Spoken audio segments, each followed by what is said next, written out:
Hi நண்பர்களே, Indian ரயில்வேல ஸ்வா ரயில் அப்படின்னு சொல்லி புதுசாக ஒரு மொபைல் ஆப் வந்து லான்ச் பண்ணியிருக்காங்க.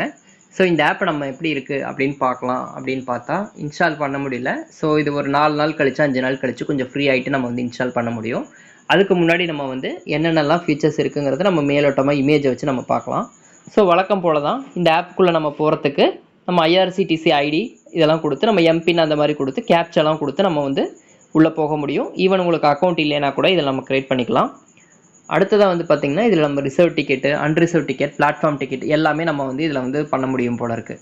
அடுத்ததாக இதில் நம்ம ட்ரெயின் சீட் செக் பண்ணுறது, பிஎன்ஆர் செக் பண்ணுறது, கோச் பொசிஷனு ட்ராக் பண்ணுறது, அது எல்லாமே நம்ம பண்ண முடியும். ஈவன் நம்ம ஃபுட்டு கூட நம்ம புக் பண்ணுறதுக்கான ஃபீச்சர்ஸ் இருக்குது. அடுத்ததாக ரயில் மெடாட் அப்படிங்கிற ஆப்பை வந்து இதில் லிங்க் பண்ணியிருக்காங்க. இனிமேல் நம்ம ரயில் மெடாடுக்கு தனியாக நம்ம ஆப் இன்ஸ்டால் பண்ண தேவையில்லை. இதுலேயே நம்ம வந்து அதை யூஸ் பண்ணிக்க முடியும். உங்கள் சொந்த கருத்துக்கள் எதுவாக இருந்தாலும் இதை நம்ம ஃபீட்பேக்காகவும் கொடுக்க முடியும். சரி, அன்ரிசர்வ் டிக்கெட்டில் பொறுத்தளவு நம்ம நார்மல் டிக்கெட்டும் சரி, சீசன் டிக்கெட் ரெண்டுமே நம்ம புக் பண்ண முடியும் போல இருக்குது.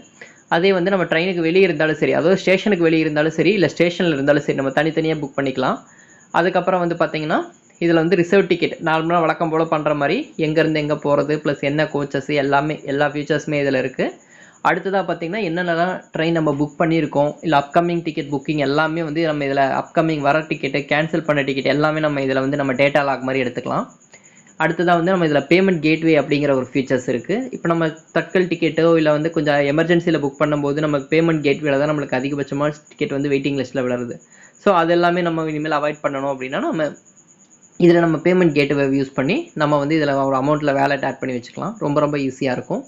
அடுத்ததாக இப்போ நீங்கள் ரயில் மெடாட் அப்படின்னு சொல்லி ஒரு தனியாக ஒரு ஆப் இருந்தது. அதில் வந்து நம்ம பார்த்திங்கன்னா நம்ம ட்ரெயின்லேயும் சரி இல்லை ஸ்டேஷன்லேயும் சரி ஏதாவது ப்ராப்ளம் இருந்ததுன்னா நம்ம வந்து அதை வந்து ஃபோட்டோவோ இல்லை வந்து நம்ம கம்ப்ளைண்ட்டோ பண்ணணும்னா அதை வந்து கொஞ்சம் ஸ்டெப்ஸ் எடுத்து அதை கிளியர் பண்ணி கொடுப்பாங்க இல்லையா. அந்த ஆப்பை இனிமேல் நம்ம தனியாக இன்ஸ்டால் பண்ண தேவையில்லை.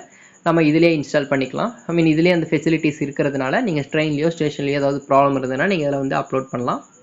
அடுத்ததாக பார்த்திங்கன்னா ட்ரெயினோட கரண்ட் மூவ்மெண்ட், ட்ரெயின் வந்து எந்த பிளாட்ஃபார்மில் நிற்கிதுங்கிறதையும் கொடுத்துருக்காங்க. எவ்வளோ கிலோமீட்டரில் நிற்கும், எந்த டைமிங் நிற்கும், லேட் ஆகிறது எவ்வளோ நேரம், எல்லாமே இதில் வந்து கிளியராக வந்துடும். ஸோ இதுக்கு மேலே வந்து நம்ம வந்து தனித்தனி ஆப்பை இன்ஸ்டால் பண்ணாமல் இந்த ஒரு ஆப்லேயே நம்ம வந்து நிறைய ஃபீச்சர்ஸை யூஸ் பண்ணிக்கலாம். ஸோ இன்னும் இந்த மாதிரி எரர் வருது அப்படின்னா நீங்கள் ஒரு 3 days 4 days கழித்து நீங்கள் இன்ஸ்டால் பண்ணி பாருங்கள், கண்டிப்பாக அது ஒர்க் ஆகும். அதே போல் இந்த ஆப் இன்ஸ்டால் பண்ணியிருந்தீங்கன்னா அது உங்கள் கமெண்ட் பாக்ஸ் என்னென்னு கமெண்ட் பாக்ஸில் கமெண்ட் பண்ணுங்கள். ஸோ இது போல் நிறைய தகவல்களை தெரிஞ்சுக்கிறதுக்கு நம்ம சேனலை சப்ஸ்கிரைப் பண்ணி பெல் பட்டன் ப்ரெஸ் பண்ணிக்கோங்க. நன்றி, வணக்கம்.